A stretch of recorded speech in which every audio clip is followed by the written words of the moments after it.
ask you to open a word of prayer.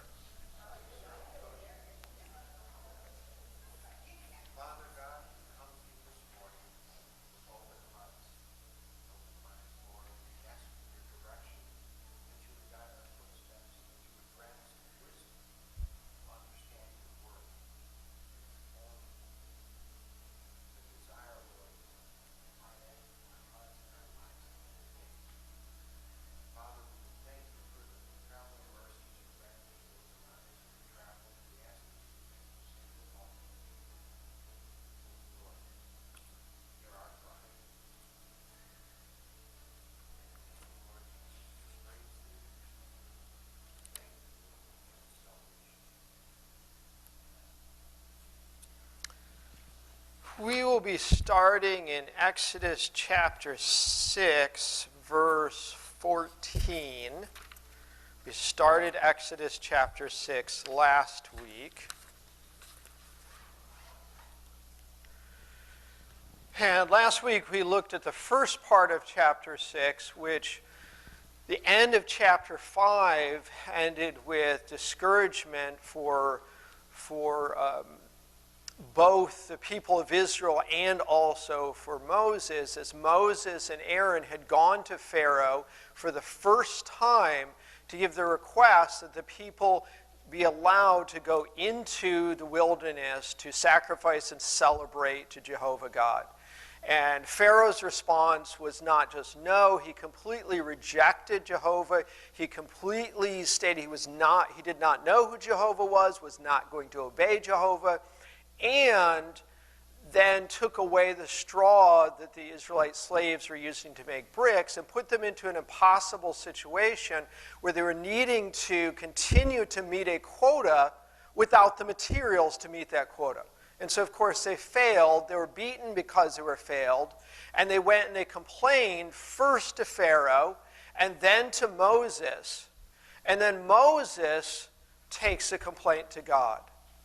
And instead of responding in terms of escalating the situation, he went to God first.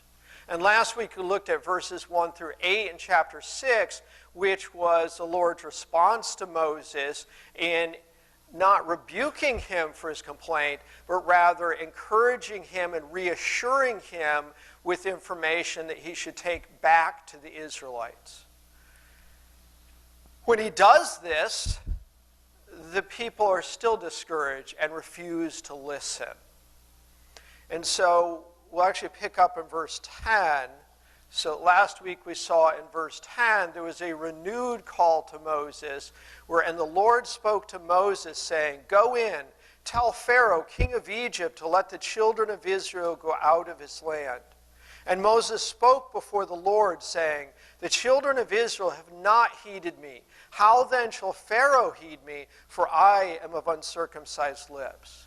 So because of the Israelites' response, even though God reassures Moses, when this renewed call comes to Moses from God, Moses is at a place of discouragement where his fears have been confirmed. His initial fears when he was called to do this was that the Israelites wouldn't listen to him. And here, his human logic is, if the Israelites have rejected this, if the children of God have rejected this, what chance do I have of Pharaoh responding?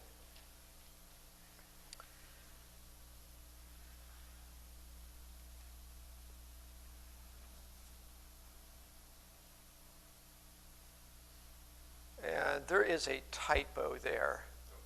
That should be 14 through 27 is the genealogy, not 16 to 27.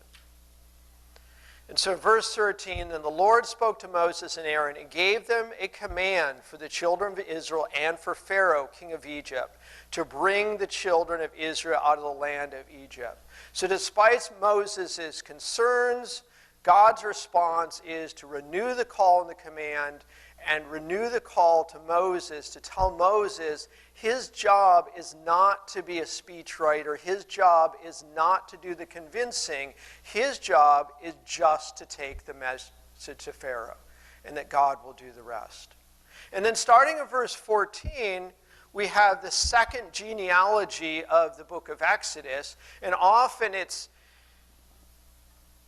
easy to kind of get lost in the names and lost in the pronunciation of the names and kind of skip over that. But we have to keep in mind that the genealogies are no more and no less the inspired word of God than the rest of it. The genealogies are there for a reason. And this one may seem really out of place because we've had this renewed call to Moses. We then suddenly have this genealogy. And when it picks back up the narrative in verse 28, it's a repetition of verses 10 to 13, the renewed call to Moses. Verses 28 to 30, that we'll skip to for a moment, read exactly like what we just read in verses 10 to 13.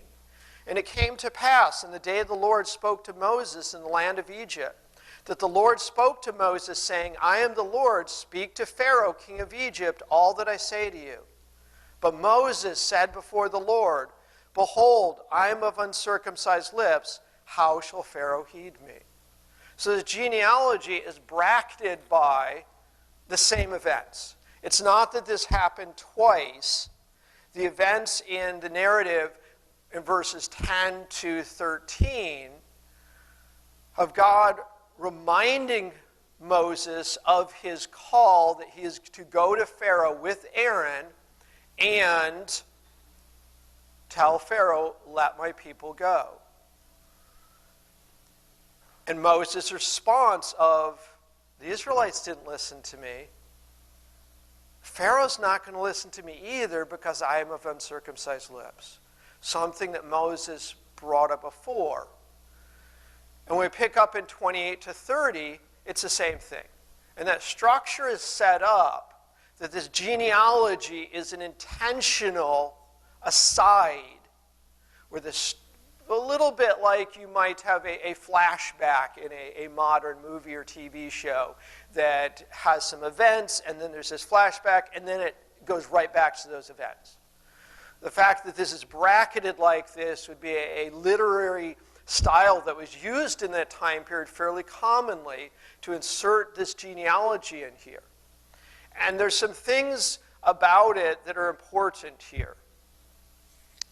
So first, when Moses originally, a few chapters ago, complained to God that he was the wrong person because he was faltering of speech,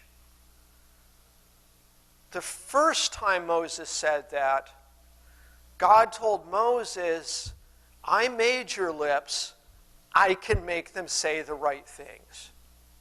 Moses still has that same. And so God's second response to Moses is to say that he will give Aaron to Moses as a spokesperson, that God will speak to Moses and Moses will speak to Aaron, and that Aaron is good of speech and Aaron will be his prophet, so to speak. Now, ironically, we're going to see that most of the speaking to Pharaoh is actually done by Moses. When it comes right down to it, he really doesn't need Aaron to be a spokesperson, which was God's point all along, that he had called Moses to do this, and Moses was plenty capable of doing this because God was going to speak through him. And Aaron's role, along with being the spokesperson, is also to be his help and his encouragement, because God knew that Pharaoh was not going to respond favorably. He knew that the Israelites would get discouraged and not respond favorably. He knew that Moses would get discouraged, and so he would have this additional person, his older brother Aaron, who would be his support. And the genealogy here we're going to see really focuses more on Aaron. And we see that this genealogy here, the third time that Moses brings up, I can't do this because I can't speak, instead of God telling him and reminding him, God made your lips, God can make your lips move in the right way. Rather than him reminding him, I gave you Aaron, it's this reminder through the genealogy of Aaron's position. And Moses' also. So let's take a look at the genealogy starting in verse 14. These are the heads of their fathers' houses. The sons of Reuben, the firstborn of Israel, were Hanok, Palu, Hezron, and Carmi. These are the families of Reuben. And the sons of Simeon were Jamel, Jamin, Ohad, Zachan, Zorah, and Shaul, the sons of a Canaanite woman. These are the families of Simeon. These are the names of the sons of Levi, according to their generations: Gershon, Kohath, and Merari. And the years of the life of Levi were 137. The first genealogy in the book of Exodus was right in the very first verses 1 through 5. And there it was a genealogy of Jacob, who God renamed Israel, and all of his 12 sons are listed there. Here, the first 3 sons are listed, and that's it. The other sons are not listed. And that's because in this genealogy, the focus isn't on all of the sons. The focus is really on Levi and Levi's descendants. But the appropriate way to start a Jewish genealogy is to not start with the third child, the third son. So even though the focus here is going to be Levi and his descendants, it's not going to start with Levi. It's going to start appropriately with the firstborn son of Jacob, Reuben, and then Reuben's sons, and then the secondborn, Simeon, and Simeon's sons. And then when it gets to Levi, Levi and his sons and further generations. We're going to see in this that the way that it's structured, the first 2 sons here, Reuben and Simeon, only their sons are given, not their grandsons and further generations. Because they're only there for context to get to Levi. Because, as I said, a Jewish genealogy would start with the firstborn, not with the thirdborn. So to get to Levi, have to go Reuben and then Simeon. There's a clue also in how this is structured that Levi is the important one to focus in on here, because Levi is the only one of the 3 sons whose age is mentioned. In 16, Levi, the life of Levi were 137 years. Reuben's age and Simeon's age are not mentioned because they're not as important in this, other than they're Levi's older brothers. We're going to see as we go through this, as it goes through Levi's family, the individual who's important, their age is mentioned. The other individuals, their ages are not mentioned. And that's kind of a device to focus the reader on following the important thread through this family tree. There is something that's noted in verse 15 with the sons of Simeon, that Shaul is the son of a Canaanite woman. Take note of that. We're going to come back to that. That's important. Now, the first genealogy in Exodus 1, chapters 1 through 5, the focus there was answering the question, who were the people who were delivered by the Lord in the book of Exodus? This particular genealogy is answering the question, who did God use to deliver Israel? And that would be Moses and Aaron. And these go along with the question that we saw that Pharaoh asked when Aaron and Moses went to him initially in order to bring the request that he release the Israelites. And that question that Pharaoh had was, who is the Lord? Who is Jehovah? And that's a question that's answered throughout the entire book of Exodus, because really the book of Exodus isn't really about Moses. It's not really about the people of Israel being removed from oppression and bondage, even though those are important themes. It's really about a God who wants to be known and gives his personal name, Jehovah, as an emphasis in this book. And that we see that he's bringing his people into a knowledge of him, a covenant with him later in the book, and then he will come and dwell with them in the tabernacle. And so we have these kind of three questions here. Who is the Lord?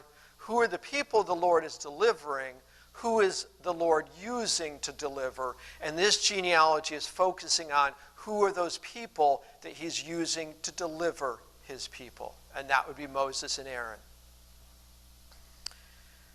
So picking up in verse 16, these are the names of the sons of Levi according to their generation: Gershon, Kohath, and Merari. And the years of the life of Levi were 137. And because this is the important family here, they don't continue with the fourth son, etc. And this is very common in genealogies in the Old Testament and the New Testament, is they wouldn't necessarily be a comprehensive genealogy of the entire family. It would focus on a particular part. And in doing so, it might collapse generations to emphasize others. So this particular genealogy is not going to be the entire genealogy from Jacob to Levi to Aaron. There's going to be people who are left out. This genealogy really only has kind of 4 levels, where a fuller genealogy of this family in 1 Chronicles has 10 generations. And if you do the math out, there were 70 Israelites about 400 years before this event. And by this event, there was it's estimated over 22,000 in the tribe of Levi alone. That's not just 4 generations that happened over. And in 400 years, there's going to be more generations than that. And the first kind of collapsing of this genealogy is right off the bat, only 3 sons of Jacob is listed, because once we get to Levi, he's the important one. And Reuben and Simeon, their sons are mentioned, but no further generations. With Levi, we'll see in verse 17, we have the next generation, Gershon, Kohath, and Merari's generation. So it takes his family the next generation. So the sons of Gershon were Libni and Shimei according to their families. And the sons of Kohath were Amram, Izhar, Hebron, and Uzziel. And the years of the life of Kohath were 133. The sons of Merari were Mali and Mushi. These are the families of Levi according to their generations. So going through here, unlike the first 2, Levi's sons' are listed. But one of them is highlighted as being important. In verse 18, of these 3 sons, Gershon, Kohath, and Merari, only one of them is his age mentioned, and that's Kohath. He is going to be the important son that the next generations are following from, and we're not going to have Gershon and Merari's generations listed any further than this. Not that they didn't have sons, but that's not the focus here, because the focus is Jacob to Levi to Kohath. And Kohath is the one who's listed here, 133. And some of you may have picked up, the reason he's important is one of his sons' name was Amram.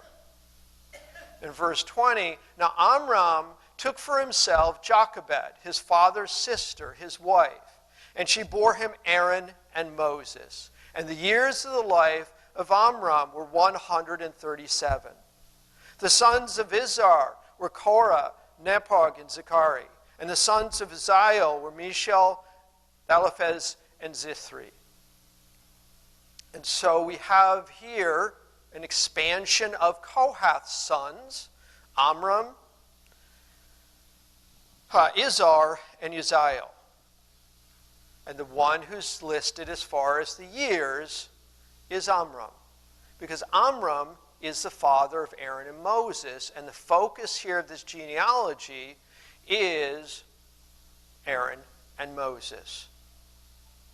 Now, as a slight aside here, you might have also noted that Amram's wife, Jochebed, was also a Levite, because Jochebed was Amram's father's sister, so she was also a Levite.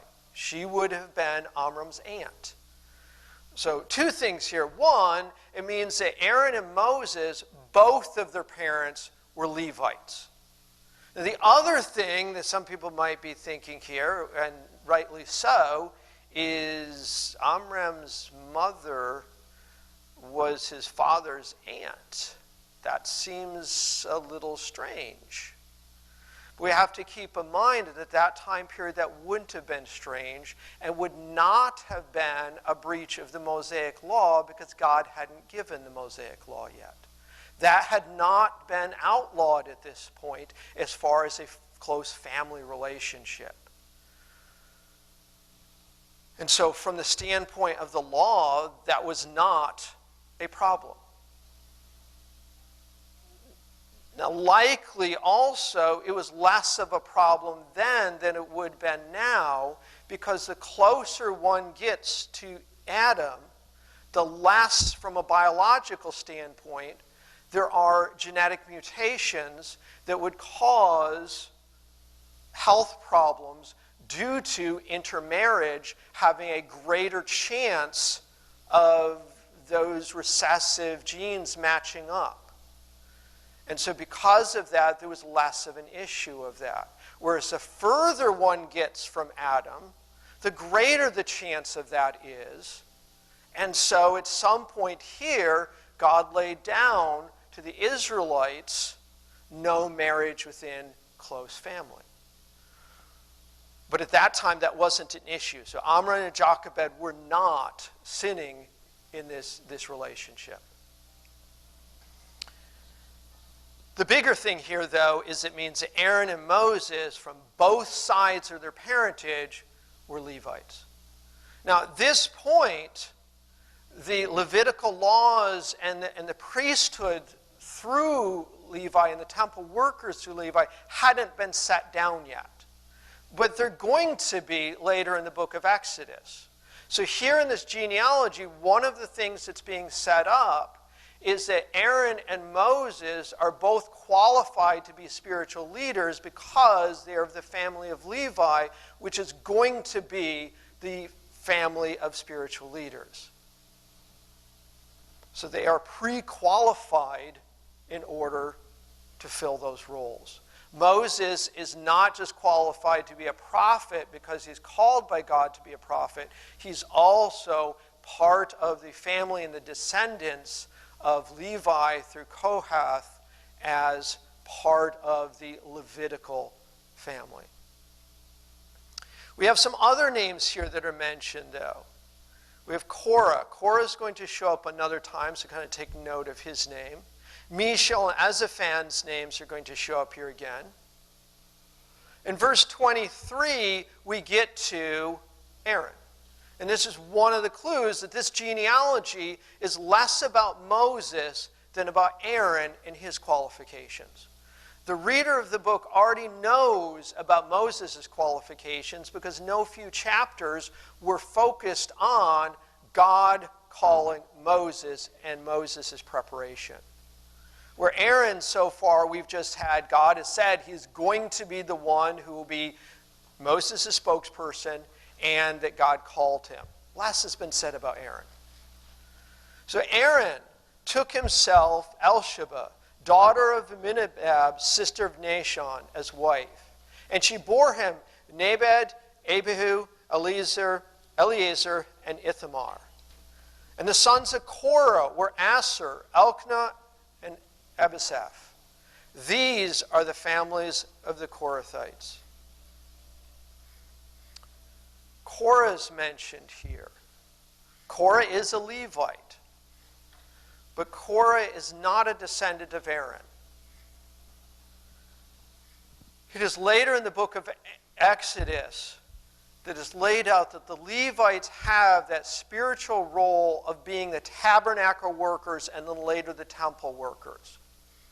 But it's the descendants of Kohath through Aaron So Levi to Kohath to Aaron, the sons of Aaron are the ones who are called to be the priests. It is the family of Aaron that is to be the priests. Korah is notable in that in the wilderness, he led a rebellion against Aaron and Moses, trying to take over the priesthood. And that rebellion was squashed by God, by those involved with the rebellion. Some of them were swallowed by the earth, and others were consumed by fire. And so here in this genealogy, we see both sort of Korah's claim to fame and that he is a descendant of Levi. But he is not a descendant of Aaron. So when it's laid down the descendants of Aaron are the priest, this disqualifies Korah, which is why his rebellion was inappropriate. He was trying to take on something that he had not been called to do.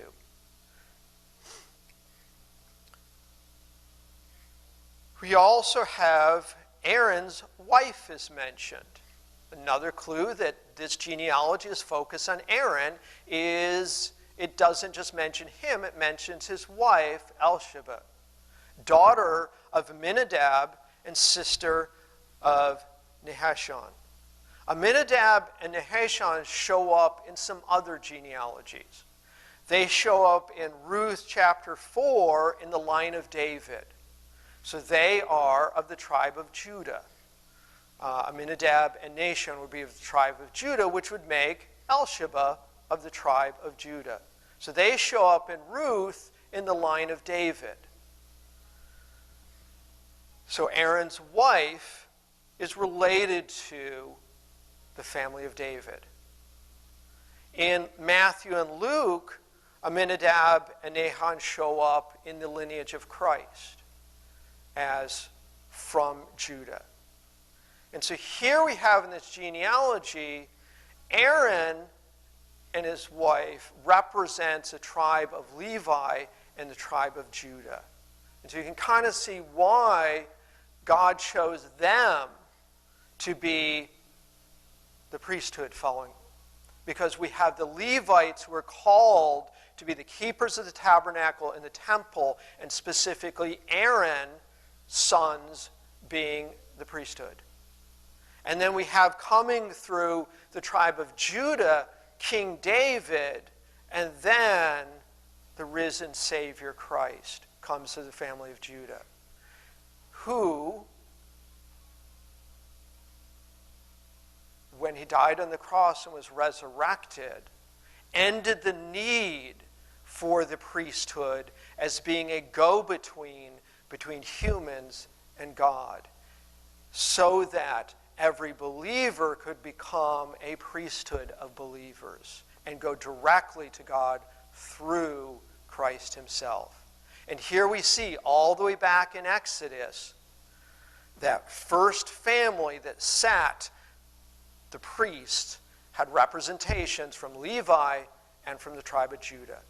And that is mentioned specifically here as far as Elisheba to emphasize that there was a tie to the family of Judah here. Now, it's not that Aaron and sons would have been considered part Levi and part Judah, in that in Jewish tradition, you were whoever your father's family was. So if your father's family Levi, you were of Levi. But we do have this family tie-in here that's emphasized in this genealogy as far as why Aaron's family was chosen here. As opposed to Korah, who led rebellion. Now, sadly, with Aaron's 4 sons, 2 of them prove themselves that even though they are of the family of Aaron from Levi, which would make them qualified to be priests, because of their actions, they become disqualified as priests. In Leviticus 10, they offer strange fire to God. They offer fire. They offer a sacrifice that is not according to God's directions for how the priests were supposed to conduct themselves. And because of that, they were killed. And Uzziel's sons in verse 22, Mishael and Elzaphan, show up in that narrative of Nadab and Abihu's death because of their disobedience. And that Mishael and Elzaphan are the ones who are called upon to remove Nadab and Abihu's bodies out from the Israelites' camp. And so we have the sons of Uzziel in Leviticus following in obedience and cleaning up after Aaron's first two sons' disobedience. Eleazar and Ithamar, on the other hand, they are remembered for their godliness. And we're going to see Eleazar here is specifically mentioned, and his wife and son.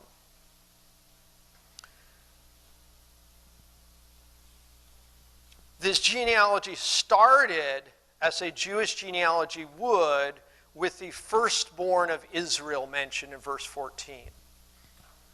As this genealogy comes to an end, it's going to mention another firstborn, and that will be Phinehas, Eleazar's firstborn. So we have in verse 25, Eleazar, Aaron's son, took for himself one of the daughters of Putiel as wife, and she bore him Phinehas. And these are the heads of the father's houses, the Levites, according to their families. Phinehas shows up in Numbers 25 as being a key individual who takes action in turning away the wrath of God because of the Israelites being involved with ritual, or some of them being involved with ritualistic pagan prostitution, where they are taking Moabite and Midian women who are prostitutes into their tents to have relationships with them. And in that, God brings his wrath upon them, and 24,000 Israelites are killed. And it is the actions of Phinehas that stop that.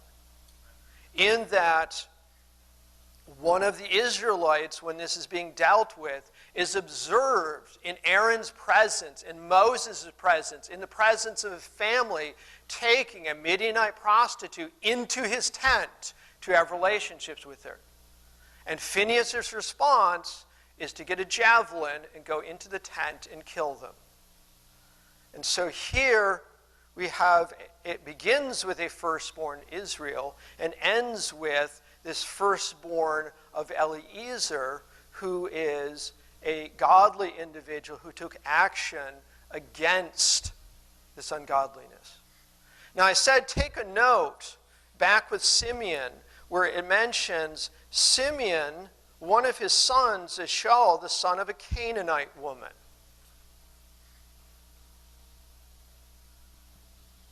The individual that Phinehas kills, that ends the wrath of God and ends the Israelites' disobedience in Numbers 25, is a descendant of Simeon. It's a descendant of Simeon who is doing the same mistake that his father made, taking a Canaanite woman, a foreign woman. Now, in this case, the problem isn't that they're foreigners from an ethnic standpoint. The problem is they're foreigners from a spiritual standpoint, as they are not, these women were not followers of Jehovah God. You know, we see examples of it mentioned as far as Aminadab and Nahshon show up in the book of Ruth in the lineage of David.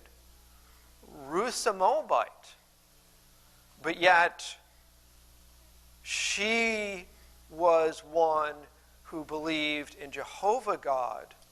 And so Boaz's marriage to a Moabite woman, Ruth, wasn't a problem. It wasn't the nationality that was the issue. The problem was the spiritual heart condition.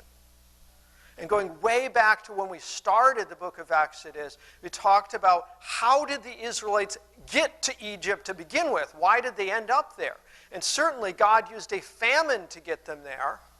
But there were two reasons given for why the Israelites ended up in Egypt. One was God told Abraham that the sins and the evil of the Amalekites, who would another term for the Canaanites, was not fulfilled yet. And they were being given an opportunity to repent before God brought his wrath down on them. And he gave them a 400-year period to do that while the Israelites were in Egypt. So one of the reasons was God was showing the Amalekites, the Canaanites, mercy in withholding his hand of wrath on them because of the evil until they were fully entrenched. But the Israelites needed to be removed out of the picture to do that. Secondly, we had in Genesis the accounts of Simeon and some of his brothers, including Reuben, taking Canaanite women as wives. The Israelites needed to be removed from Israel, from the promised land, from Canaan, and from that Canaanite influence, so that right off the bat, that first generation did not fall into the idolatry and the wickedness of the Canaanites. They needed to be removed into a culture in Egypt where they wouldn't intermarry with the Egyptians, partially because the Egyptians were somewhat anti-Semitic and would not marry into the Israelites, because that would they would not consider that to be pure.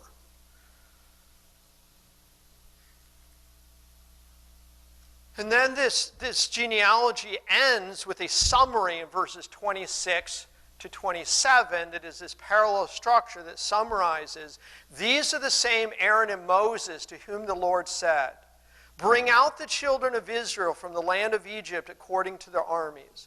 These are the ones who spoke to Pharaoh, king of Egypt. Bring out the children of Israel from Egypt. These are the same Moses and Aaron. And so here it's saying that this genealogy is the genealogy of this Aaron and Moses, this Moses and Aaron that is in the account here. And this is sandwiched between Moses saying to God, I am of uncircumcised lips, how shall Pharaoh heed me? And God is saying with this genealogy, no, Moses is part of this Levitical family. Moses is the right person to be doing this. He is qualified because of the family that he's part of and because God chose that family and God called him specifically out of that family to do that. And same with Aaron. And what were they called to do? Bring out the children of Israel from Egypt. How were they to do that? They were not to do that in their strength. They were not to do the convincing. They were not to do the fighting. They were the ones who were going to speak to Pharaoh. Their job was just to speak to Pharaoh. Their job was not to be a script writer, to write what the speech was supposed to be. Their job was not to do the miraculous signs and wonders. God would do that through them. Their job was not to conscript a volunteer army to fight against Pharaoh. They were not the ones that come up with a plan to do this. They were the ones who were going to bring out the children of Israel in their obedience to speaking to Pharaoh.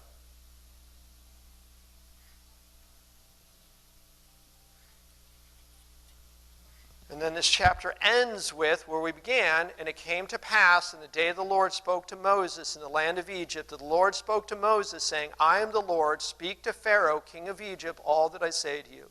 But Moses said before the Lord, behold, I am of uncircumcised lips, how shall Pharaoh heed me? It's the last time Moses says that. The next time we'll see that Moses, in obedience, and Aaron in obedience, does what he was called to do. He goes and speaks to Pharaoh to bring out the children of Israel. You also notice in the way that the structure, the center part is what he's supposed to do, the command, the one who speaks to Pharaoh, and then bracketing on that other side is what that command is going to result in, bringing the children out of Egypt. And then who is God going to use to do that? Moses and Aaron. And Aaron is mentioned first and he's mentioned last because in this genealogy, this is more focusing on Aaron's qualification, looking ahead to after the children have brought out and God establishes the priesthood through Aaron. For the reader, this is already setting up his qualifications.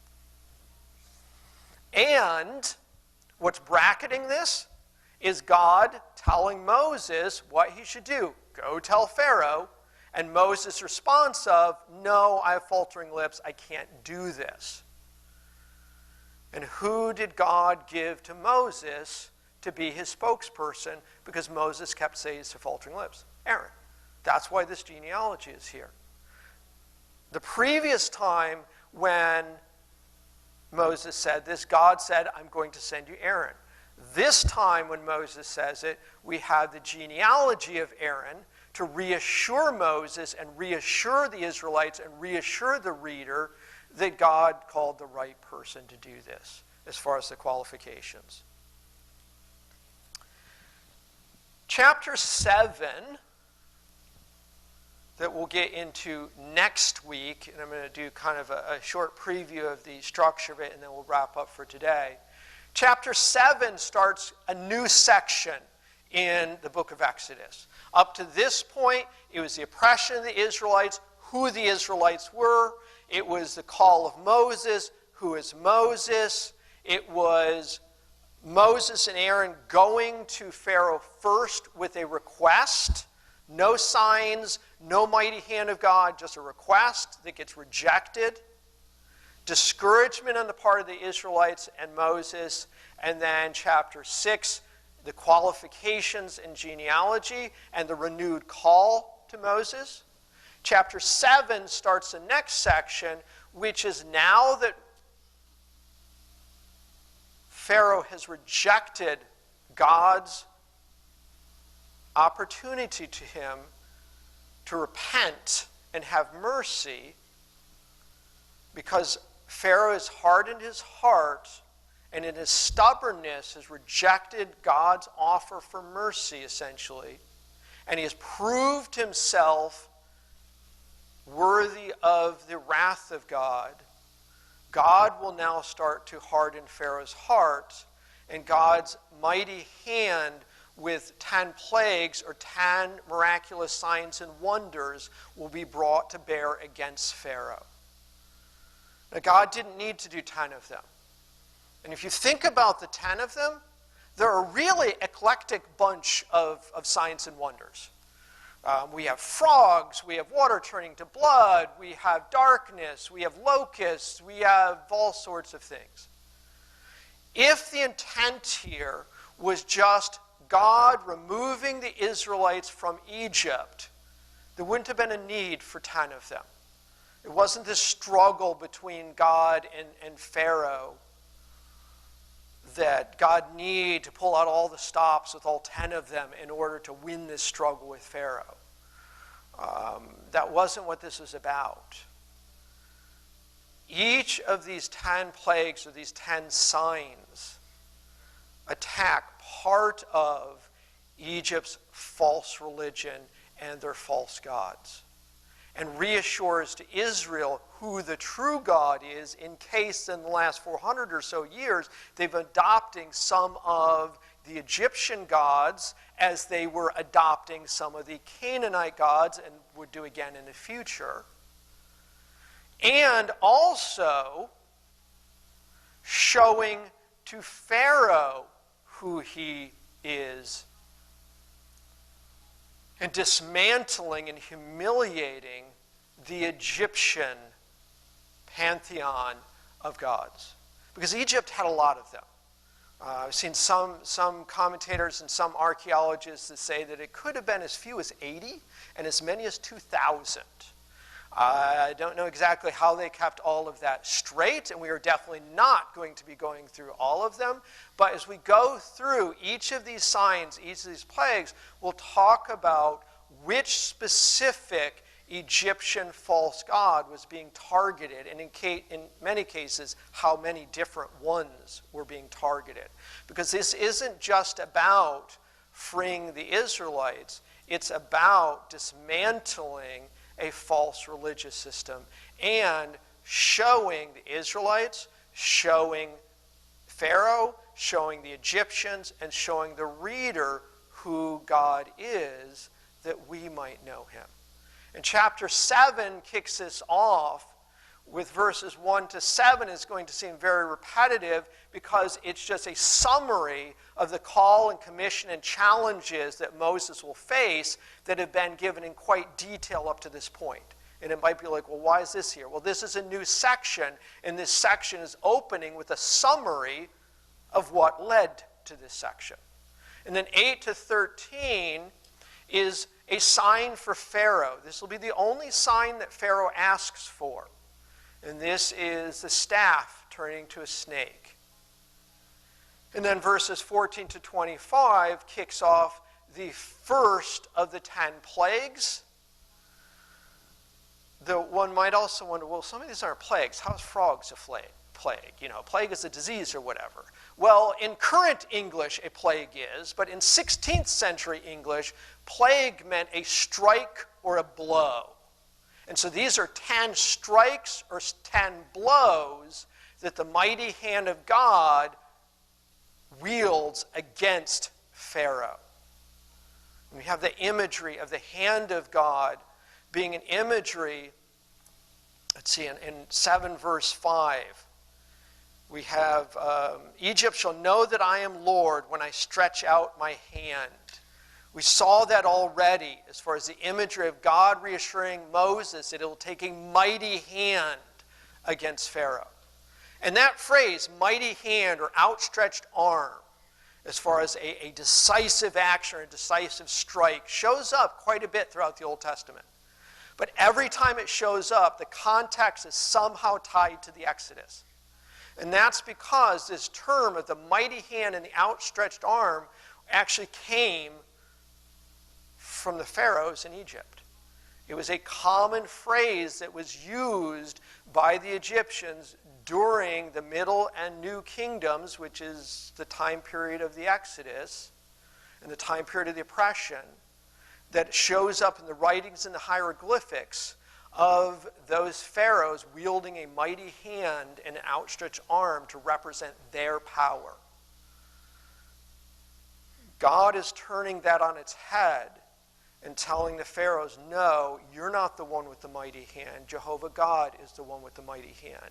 And then proceeds to show them, the Israelites and the Egyptians, that he is going to wield that mighty hand to strike a blow against one after another Egyptian god who is powerless against this.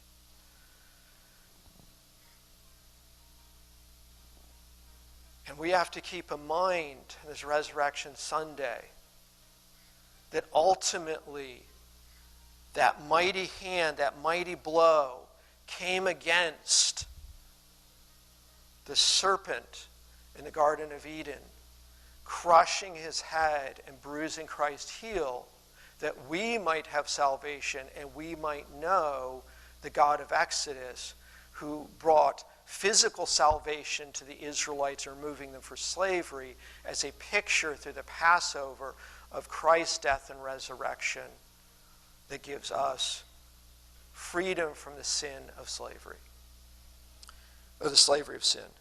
Dear Heavenly Father, we thank you for these words. We thank you that we serve a God who wants to be known and a God who sent his Son to die and be resurrected that we could know. And pray for the service in Jesus' name.